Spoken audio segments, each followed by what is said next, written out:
Assalamualaikum warahmatullahi wabarakatuh. Apa kabar anak-anakku semuanya? Alhamdulillah. Semoga kita semua berada dalam keadaan sehat walafiat dan senantiasa berada dalam lindungan Allah Subhanahu wa taala. Amin amin ya rabbal alamin. Pada pembelajaran hari ini, Ibu akan memberikan materi Pendidikan Agama Islam kelas 11 SMKN 6 Jakarta dengan judul Taat pada Aturan.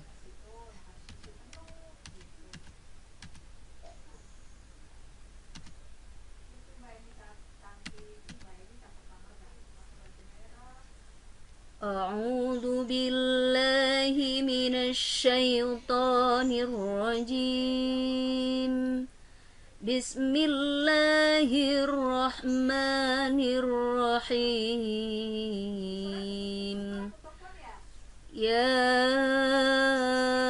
ayyuhalladzina amanu atii'ullaha wa atii'ur rasul. Atii'ullaha wa atii'ur rasul wa ulil amri minkum. فَإِن تَنَازَعْتُمْ فِي شَيْءٍ فَرُدُّوهُ إِلَى اللَّهِ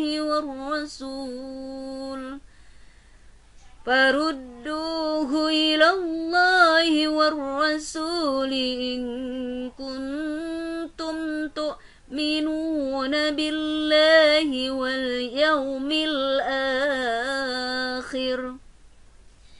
ذَلِكَ خَيْرٌ وَأَحْسَنُ تَأْوِيلًا. Shadaqallahul azim. Yang artinya, hai orang-orang yang beriman, taatilah Allah dan taatilah Rasul-Nya dan ulil amri di antara kamu. Kemudian, jika kamu berlainan pendapat tentang sesuatu, maka kembalikanlah ia kepada Allah atau Al-Quran dan Rasul atau sunnahnya. Jika kamu benar-benar mengimani Allah dan hari kemudian, yang demikian itu lebih utama bagi kalian dan lebih baik akibatnya. Di sini kalian bisa melihat tajwid atau hukum bacaan dari surah An-Nisa ayat 59. Ya ayyuha. Di sini hukum bacaannya adalah mad jaiz munfasil karena mad bertemu hamzah dalam lain kata. Dibaca panjang 2 atau 4 atau 5 harkah. Yang kedua, alladzi, ya di sini berhukum bacaan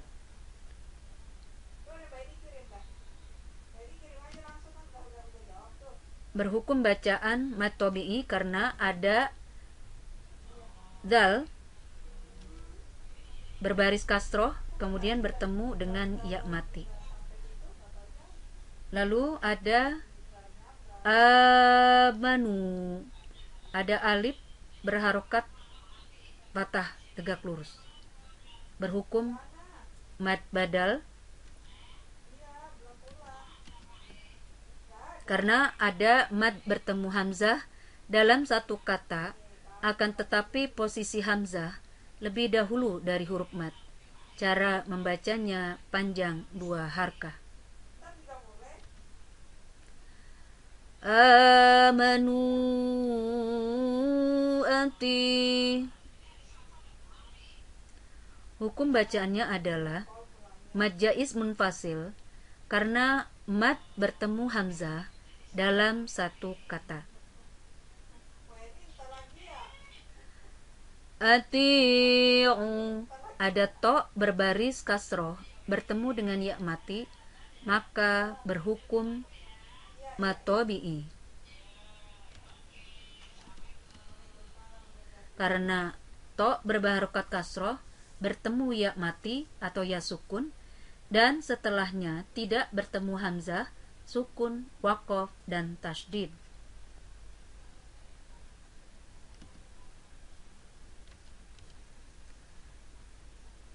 Wa ati'ur rasul, ada alif lam bertemu dengan ro bertasydid, sehingga alif lam tidak terbaca jelas, maka berhukum alif lam samsiyah. Wa ulil amri, ada mim mati bertemu dengan ro, ada mim mati bertemu dengan ro, maka berhukumkan izhar syafawi karena mim mati bertemu dengan huruf ro dan cara membacanya harus jelas, tidak boleh ditahan atau didengung.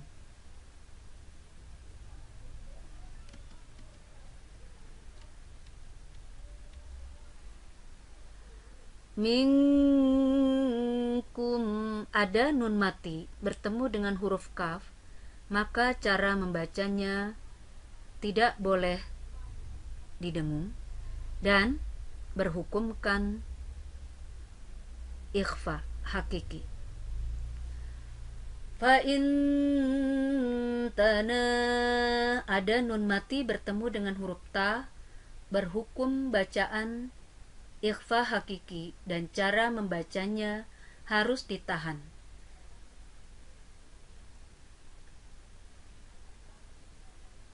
Tanaza'tum fi, ada mim mati bertemu dengan huruf fa, maka cara membacanya tidak boleh ditahan dan berhukumkan ikhfa syafawi. Syai'in farud, ada hamzah berharokat kasrotain bertemu dengan huruf fa dan berhukumkan ikhfa hakiki serta cara membacanya harus ditahan. Ilallahi, ada lafaz jalalah Allah dan cara membacanya harus dengan tafkhim atau tebal serta tidak boleh tarkik atau tipis. In kuntum, ada nun mati bertemu dengan huruf kaf dan cara membacanya harus ditahan serta berhukum bacaan ikhfa hakiki. Kuntum, ada nun mati bertemu dengan huruf ta dan cara membacanya harus ditahan serta berhukum bacaan ikhfa hakiki. Kuntum tu'minuna, ada mim mati bertemu huruf ta dan cara membacanya harus jelas, tidak boleh ditahan. Billahi, ada lafaz jalalah Allah, cara membacanya harus tarkik karena ada ba berharokat kasroh berada di depan lafaz jalalah Allah, dibacanya harus tarkik atau tipis. Wal yaumi, ada alif lam bertemu dengan huruf ya, karena alif lamnya dibaca dengan jelas maka berhukum alif lam qamariyah. Zalika, ada zal berharokat fathah tegak lurus berhukumkan mad badal. Khairu, ro berbaris dhammatain bertemu dengan waw bertasydid dan cara membacanya harus didengung, berhukumkan idgham bi gunnah.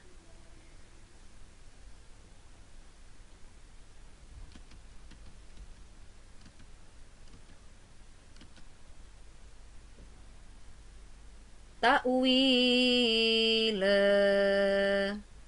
mad iwad, karena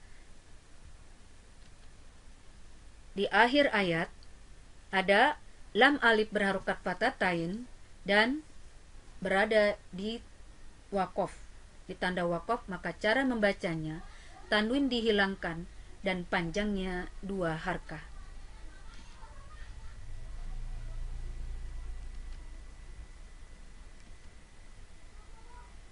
Tafsir surah An-Nisa ayat 59. Pertama, perintah untuk mentaati Allah Subhanahu wa taala, yaitu menjalankan perintahnya dan menjauhi larangannya. Kata at-ta'ah berarti al-inqiyad, ketundukan. Maksudnya, mentaati Allah Subhanahu wa taala di sini adalah mengikuti aturan-aturan yang terdapat di dalam Al-Qur'an. Yang kedua, perintah mentaati Rasulullah Shallallahu Alaihi Wasallam. Rasulullah Shallallahu Alaihi Wasallam diutus dengan membawa risalah dari Allah Subhanahu Wa Taala yang wajib ditaati. Karena itu, mentaati Rasulullah Shallallahu Alaihi Wasallam sama dengan mentaati Zat yang mengutusnya, yaitu Allah Subhanahu Wa Taala.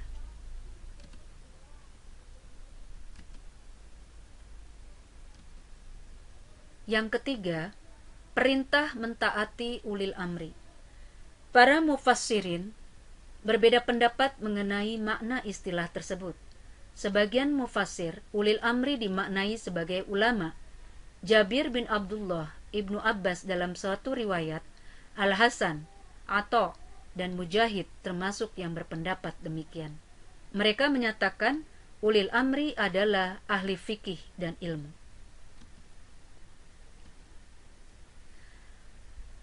Hadis tentang taat kepada aturan yang pertama, yaitu hadis dari Ibnu Umar radhiyallahu an, Rasulullah shallallahu alaihi wasallam bersabda, wajib bagi setiap lelaki muslim untuk mendengar dan taat kepada atasan, baik ketika dia suka maupun tidak suka, selama dia tidak diperintahkan untuk bermaksiat. Jika dia diperintahkan untuk bermaksiat, maka tidak ada kewajiban mendengarkan maupun mentaatinya.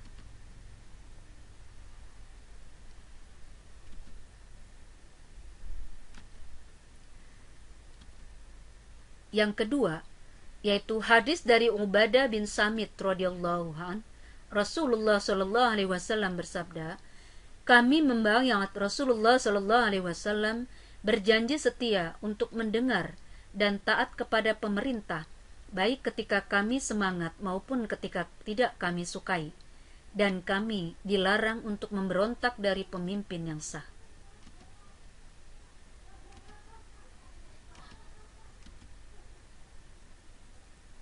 Taat di dalam Islam. Taat memiliki arti tunduk kepada Allah Subhanahu wa taala, kepada pemerintah dan sebagainya. Tidak berlaku curang dan setia. Aturan adalah tindakan atau perbuatan yang harus dijalankan. Taat pada aturan adalah sikap tunduk kepada tindakan atau perbuatan yang telah dibuat baik oleh Allah Subhanahu wa taala, nabi, pemimpin atau yang lainnya.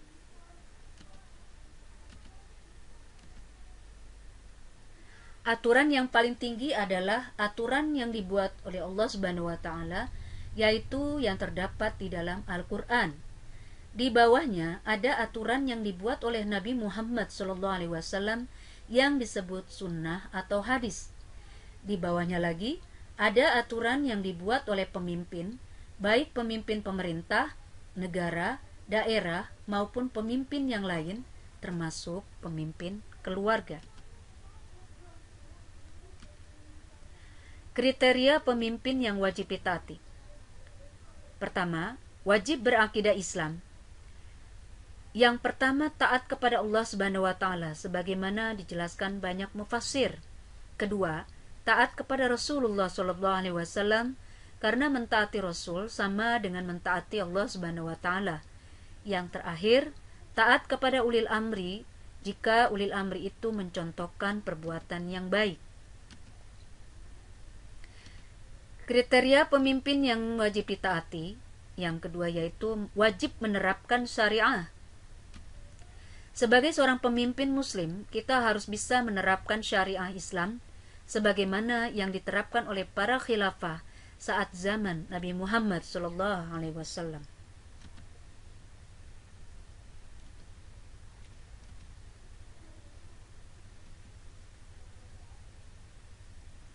Kriteria pemimpin yang wajib ditaati yaitu tidak dalam konteks demokrasi. Jika pemimpin muslim menerapkan sistem demokrasi, maka keadilan bagi manusia, khususnya umat Islam, tidak akan terwujud karena demokrasi hanya akan memunculkan masalah baru jika salah satu pihak tidak senang dengan keputusan yang diambil secara pemilihan suara terbanyak.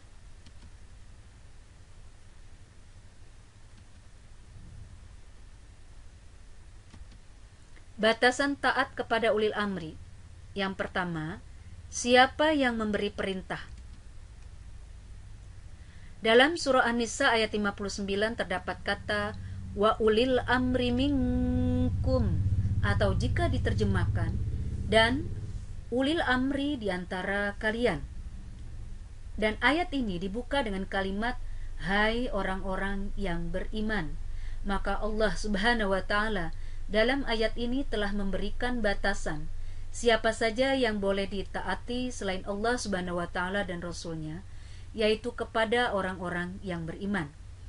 Namun jika yang menjadi ulil amri adalah orang yang tidak beriman, maka kita tidak wajib untuk mengikuti perintahnya tersebut.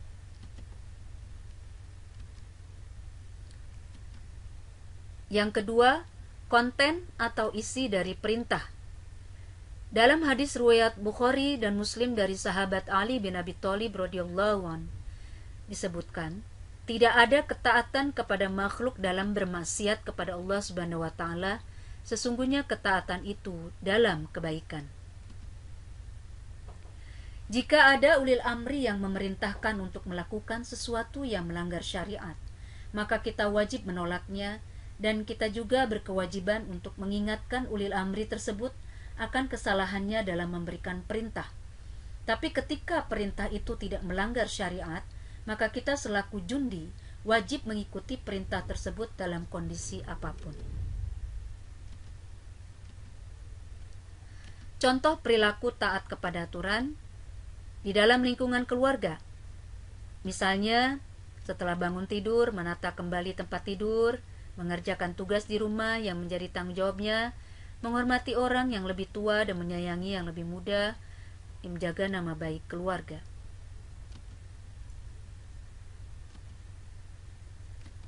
Di dalam lingkungan sekolah, misalnya berbakti kepada guru dengan cara melaksanakan perintah dan nasihat-nasihat yang baik, menghormati guru, karyawan, dan pegawai sekolah lainnya, mematuhi peraturan dan tata tertib yang ada di sekolah, terus terang dan jujur dalam mengikuti pelajaran, belajar dengan tekun dan disiplin, saling menyayangi antara sesama.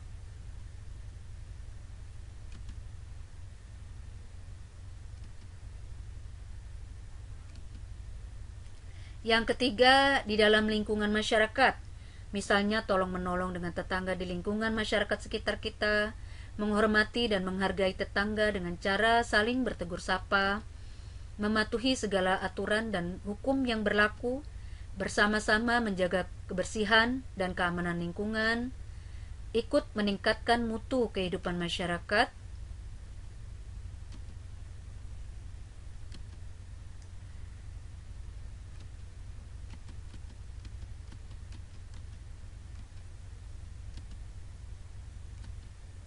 kemudian di dalam lingkungan bangsa dan negara, misalnya mematuhi semua hukum yang berlaku di Indonesia, tidak mencemooh suku bangsa lain, tidak melakukan tindakan yang mengarah kepada sara, membayar pajak tepat pada waktunya, tidak merusak fasilitas umum, kemudian ikut serta dalam pembelaan negara. Demikianlah yang dapat Ibu sampaikan pada pembelajaran hari ini. Semoga apa yang disampaikan pada hari ini berfaedah bagi kita semua. Amin, amin, ya rabbal alamin. Wabillahi taufiq wal hidayah. Wassalamualaikum warahmatullahi wabarakatuh.